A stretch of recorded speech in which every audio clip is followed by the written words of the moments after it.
दोस्तों, कहानी सुनने से पहले प्लीज चैनल को जरूर सब्सक्राइब करें ताकि ऐसे ही कहानी आप लोगों को मिलता रहे। तो चलिए कहानी शुरू करते हैं। राजगढ़ गांव में सभी लोग हंसी खुशी से रहा करते थे। हर तरफ खुशहाली ही खुशहाली थी। कुछ सालों तक तो सब कुछ ठीक ठाक चलता रहा, लेकिन एक दिन ऐसा समय आया कि वहां के लोगों के ऊपर मानो कोई ग्रहण सा लग गया हो, क्योंकि रात होते ही वहां के सड़कों पर सन्नाटा पसर जाता था। लोगों का मानना था कि रात होते ही नर भेड़िया उस गांव के सभी बच्चों को उठाकर ले जाता है। यही वजह थी कि वहां पर रात होते ही प्रत्येक व्यक्ति घर के दरवाजे को बंद कर दिया करता था और कोई बाहर की तरफ झांकने के लिए भी नहीं जाता था। एक रात की बात है, सोनू नाम का लड़का किसी तरह से बाहर निकलकर फ्रेश होने के लिए जाता है कि तभी उसे ऐसा लगता है जैसे कि कोई उसके पीछे पीछे आ रहा है। वह पीछे पलट कर देखता है कि आखिर माजरा क्या है, लेकिन उसे कोई नजर नहीं आता है। वह इसको अपना भ्रम समझता है और अपनी मस्ती में चलता हुआ और गाना गुनगुनाता हुआ वह बहुत दूर निकल जाता है। उसे यह पता नहीं चलता है कि मेरा घर कितना दूर हो गया है। तभी उसके कानों में कहीं से गुर्राने की आवाज सुनाई देती है। वह बहुत डर जाता है और तभी उसकी सिट्टी पिट्टी गुम होने लगती है। वह अपने चारों तरफ नजर घुमाकर देखता है, लेकिन उसे कोई नजर नहीं आता है। लेकिन तभी पीछे से उसके पिताजी दौड़ते हुए उसके तरफ आते हुए नजर आते हैं और उसे बुलाते हैं कि सोनू सोनू कहाँ चला गया है मेरा बेटा। और उसके पास आते हुए जोरों से उस पर चिल्लाने लगते हैं कि रात के समय तुम यहां इतनी दूर कहाँ चले गए थे। तुम्हारी मां बहुत परेशान हो रही थी और मैं भी तुझे चारों तरफ ढूंढ रहा था। सोनू डरा हुआ और सहमा हुआ अपने पिता के सामने खड़ा था, पर कुछ जवाब नहीं दे पाया। और इतना कहते ही उसके पिता उसे खींचते हुए अपने घर ले जाते हैं। लेकिन जैसे ही उसके पिता उसे खींचते हुए ले जाते हैं तो सोनू पीछे पलटकर देखता है तो वह नजारा देखकर कांप जाता है, क्योंकि वह देखता है कि उसके पीछे 2 फुट की दूरी पर वही नर भेड़िया खड़ा था और यह नर भेड़िया बहुत तेज गुर्रा रहा था और उसके मुंह से खून टपक रहा था और उसके नुकीले दांत ऐसे लग रहे थे मानो जैसे वो सोनू को अभी के अभी खा जाएगा। सोनू की आंखों में दहशत साफ साफ दिखाई दे रही थी। वह रात भर सो नहीं पाया था।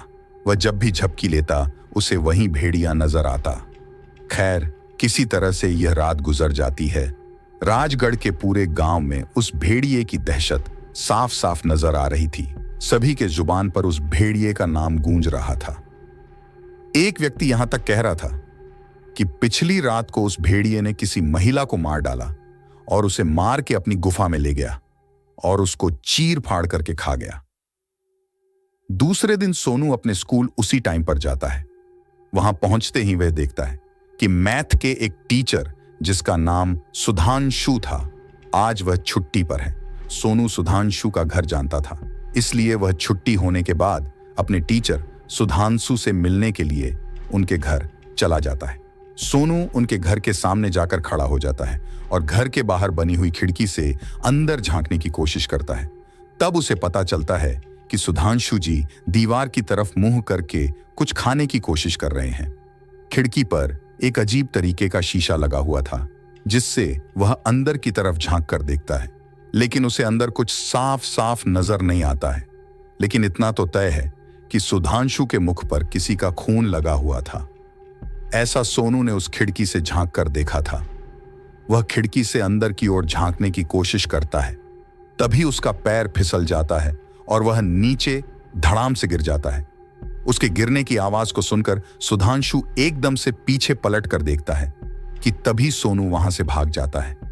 लेकिन सुधांशु को यह पता चल जाता है कि खिड़की से कौन झांक रहा था। अब सोनू को लगने लगता है कि हो ना हो जो भेड़िया बनता है वह हमारे मैथ के टीचर सुधांशु ही होंगे, क्योंकि उसने खिड़की से सुधांशु के चेहरे पर खून के निशान देखे थे। अगले दिन सोनू स्कूल आता है तो वह सुधांशु सर के पास जाने से डरता है। सुधांशु सर मैथ की क्लास ले रहे थे कि तभी उन्हें पता चलता है कि सोनू के पैर में चोट लगी है और वह लंगड़ा कर चल रहा है। सुधांशु सोनू के पास जाता है और उनसे पूछता है कि बेटा, तुम्हारे पैर में क्या हुआ है जो तुम लंगड़ा रहे हो। फिर सोनू डरते हुए झूठ बोलकर बताता है कि सर, कल मैं मैच खेल रहा था जिसकी वजह से दौड़ते हुए मेरे पैर में चोट लग गई। एक रात सुधांशु खेत के बीच में बैठकर हवन कुंड में आहुति डाल रहा था। वहां से निकलने वाले कुछ व्यक्ति सुधांशु को ऐसा करते हुए देख लेते हैं और उसके पास जाकर पूछते हैं कि तुम तो स्कूल में पढ़ाने वाले मास्टर हो और इतनी रात को यहां पर क्या कर रहे हो। जब वे लोग सुधांशु के चारों तरफ का नजारा देखते हैं तो वह हक्के बक्के रह जाते हैं, क्योंकि सुधांशु के चारों तरफ कई सारे नर कंकाल पड़े हुए थे। उन सभी के कहने पर सुधांशु कोई जवाब नहीं देता है, लेकिन उसका राज्य न खुल जाए इस डर से वह वहां से उठकर भाग जाता है। और वह इतनी तेजी से भागता है कि किसी को कुछ भी पता नहीं चलता है।